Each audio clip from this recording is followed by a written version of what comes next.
नमस्कार दोस्तों, happy study zone में आपका स्वागत है। और आज हम देखने वाले हैं लातेहार ज़िला के बारे में। और लातेहार ज़िला से रिलेटेड जितने भी इन्फॉर्मेशन बन सकते हैं सारी की सारी इस वीडियो में हम डिस्कस करने वाले हैं। तो चलिए शुरुआत करते हैं आज का सेशन। और आज का सेशन स्टार्ट करते हैं सबसे पहले इसके लोकेशन से। तो ये रहा लातेहार का लोकेशन। और किस प्रमंडल के अंतर्गत आता है? तो ये पलामू प्रमंडल के अंतर्गत आता है, जिसके अंतर्गत टोटल 3 जिले आते हैं। कौन कौन से 3 जिले हैं? गढ़वा, पलामू, लातेहार। ठीक है, अब यहाँ से हम बात करते हैं लातेहार से रिलेटेड जो भी इन्फॉर्मेशन है उसके बारे में। तो देखिए, सबसे पहले बात यह है कि लातेहार को प्रकृति की हृदय स्थली कहा जाता है। उसके बाद इसकी स्थापना कब हुई थी, यानी कि ये जिला कब बना था? तो याद रखिएगा 4 अप्रैल 2001 को ये जिला बना था। ठीक है, अगर हम क्षेत्रफल की बात करते हैं तो क्षेत्रफल कितना है? याद रखिएगा, इसका क्षेत्रफल है 3660 किलोमीटर स्क्वायर। ठीक है, अगर जनसंख्या की बात करें तो इसकी जनसंख्या कितनी है? तो 7,26,978। ठीक है, अगर जनसंख्या घनत्व की बात करते हैं तो जनसंख्या घनत्व है 169। ठीक है, अगर लिंगानुपात की बात करें तो लिंगानुपात कितना है? 967 इसका लिंगानुपात है, 967। ठीक है, उसके बाद अगर अनुमंडल की बात करते हैं तो टोटल 2 अनुमंडल हैं। ये 2 अनुमंडल कौन कौन से हैं? तो देखिए, पहला अनुमंडल है लातेहार और दूसरा कौन सा है? महुआ टांड है। ठीक है, उसके बाद अगर हम साक्षरता दर की बात करते हैं तो साक्षरता दर कितनी है? याद रखिएगा 59.51%। ठीक है, अगर विधानसभा क्षेत्र की बात करते हैं तो टोटल 2 विधानसभा क्षेत्र हैं, एक लातेहार है और दूसरा मनिका है। उसके बाद संसदीय लोकसभा क्षेत्र की बात करते हैं तो कितना है? टोटल 1 है और कौन सा है? चतरा है। ठीक है, याद रखिएगा। उसके बाद प्रमुख नदी की हम बात करते हैं जहाँ से होकर बहती है लातेहार से, तो 2 नदियाँ इंपॉर्टेंट है यहाँ पर। एक तो औरंगा नदी है और दूसरा उत्तरी कोयल नदी है। ये 2 नदियाँ काफ़ी इंपॉर्टेंट है जो कि लातेहार से होकर बहती हैं। ठीक है, अगर हम कुछ पर्यटन स्थल की बात करते हैं तो बेतला नेशनल पार्क यहाँ पे काफ़ी ज़्यादा फेमस है, जिसकी स्थापना कब हुई थी? 1986 ईस्वी में हुई थी। इसके अलावा सुगवा जलप्रपात, मिर्चैया जलप्रपात, घाघरी जलप्रपात और यहीं पर है बूढ़ा घाघ जलप्रपात, जो कि काफ़ी ज़्यादा फेमस है क्योंकि सबसे ऊंची जलप्रपात यही है झारखंड का। याद रखिएगा, बूढ़ा घाघ जलप्रपात। इसके अलावा बात करते हैं तो आपको घाघरी जलप्रपात देखने को मिलेगा, महुआ टांड अभयारण्य देखने को मिलेगा। नेतरहाट आवासीय विद्यालय भी कहाँ पर स्थित है? तो ये लातेहार में स्थित है। मंडल डैम भी आपको देखने को मिलेगा। साथ ही साथ यहाँ पर एक पिकनिक स्पॉट भी काफ़ी ज़्यादा फेमस है, केचकी। ठीक है, केचकी पिकनिक स्पॉट यहाँ पर काफ़ी फेमस है। इसके अलावा कुछ प्रमुख मेले की बात करते हैं तो एक मेला काफ़ी ज़्यादा यहाँ पर इम्पोर्टेंट है, याद रखिएगा, बरवाडी का चपरी मेला। एक गर्म जलकुंड भी है यहाँ पर जो कि ताता पानी है। ताता पानी है, हालांकि तपात पानी एक अलग है जो कि कहाँ पर है? तो ये दुमका में है। तपात पानी दुमका में, लेकिन ताता पानी लातेहार में। कुछ प्रमुख जनजातियों के बारे में अगर हम बात करते हैं तो आपको देखने को मिलेगा चेरू जनजाति, राइट। उसके बाद खरवार जनजाति देखने को मिलेगा, उरांव जनजाति और बिराजे जनजाति आपको देखने को मिलेगा। ठीक है, कुछ प्रमुख उद्योग की अगर हम बात करते हैं तो आपको देखने को मिलेगा सिकनी, कोलवरी, हिंडाल्को का स्मेल्टर प्लांट। उसके बाद बीड़ी उद्योग भी काफ़ी फेमस है लातेहार में। ठीक है, अगर हम बात करते हैं लातेहार के नेतरहाट की, तो नेतरहाट काफ़ी ज़्यादा फेमस है लातेहार में क्योंकि इसको पहाड़ियों को मल्लिका कहा जाता है, छोटा नागपुर का रानी कहा जाता है। और झारखंड का सर्वाधिक ठंड भी कहाँ पड़ता है? तो झारखंड में सर्वाधिक ठंड नेतरहाट में पड़ता है। और सर्वाधिक वर्षा भी कहाँ पर होती है? तो ये नेतरहाट में होती है। ठीक है, इसके अलावा बात करते हैं जिला। अगर जिला आपसे पूछ ले कि सर्वाधिक बारिश कौन सी जिला में होती है, तब तो नाम आएगा हजारीबाग। लेकिन स्थान की बात करें तब इसका नाम क्या आ जाएगा? तब इसका नाम आएगा नेतरहाट, जो लातेहार में है, राइट। उसके बाद अभी तुरंत हमने बताया था बूढ़ा घाघ जलप्रपात के बारे में, जो कि लातेहार में है और सबसे ऊंचा जलप्रपात है। लेकिन अगर दूसरा पूछ ले कि दूसरा सबसे ऊंचा जलप्रपात कौन सा है, तो याद रखिएगा ये हुंड्रू जलप्रपात है, राइट।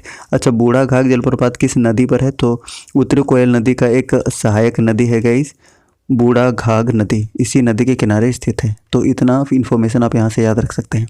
अब यहाँ से हम बात करते हैं लातेहार जिला से रिलेटेड इंपॉर्टेंट MCQs की। तो चलिए स्टार्ट करते हैं। पहला क्वेश्चन है, लातेहार जिला निम्न में से किस प्रमंडल के अंतर्गत आता है? करेक्ट आंसर हो जाएगा ऑप्शन नंबर ए, यानी कि पलामू प्रमंडल के अंतर्गत आता है। और इसके अंतर्गत टोटल 3 जिले आते हैं, पलामू, गढ़वा और लातेहार। अगर हम ऑप्शन नंबर बी की बात करते हैं तो संथाल परगना प्रमंडल के अंतर्गत टोटल 6 जिले आते हैं। और दक्षिणी छोटा नागपुर के अंतर्गत टोटल 5 जिले। और बात करते हैं अगर कोल्हान प्रमंडल की तो टोटल 3 जिले आते हैं, राइट। चलिए नेक्स्ट बात करते हैं क्वेश्चन नंबर 2 की। लातेहार जिला की स्थापना कब की गई थी? करेक्ट आंसर हो जाएगा ऑप्शन नंबर ए, यानी कि 4 अप्रैल 2001 को ऑप्शन ए इसका सही आंसर होगा। नेक्स्ट है क्वेश्चन नंबर 3, लातेहार जिला किस जिले से विभाजित हुआ है? करेक्ट आंसर हो जाएगा ऑप्शन नंबर सी, यानी कि पलामू से अलग होकर बना था, तो ऑप्शन नंबर सी इसका सही आंसर होगा। नेक्स्ट है क्वेश्चन नंबर 4, लातेहार जिला का कुल क्षेत्रफल कितना है?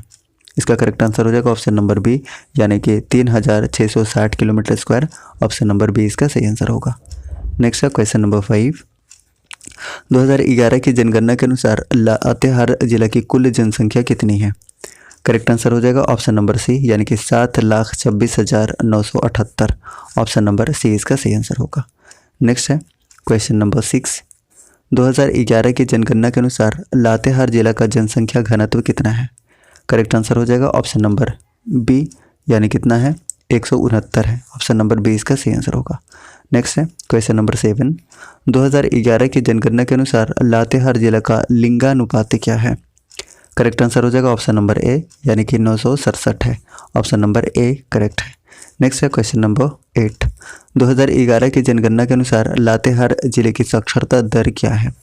करेक्ट आंसर हो जाएगा ऑप्शन नंबर बी, यानी कि 59.51%, ऑप्शन नंबर बी इसका सही आंसर होगा।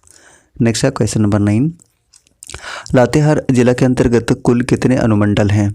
9 का करेक्ट आंसर हो जाएगा, टोटल 2 अनुमंडल है, ऑप्शन नंबर बी इसका सही आंसर होगा।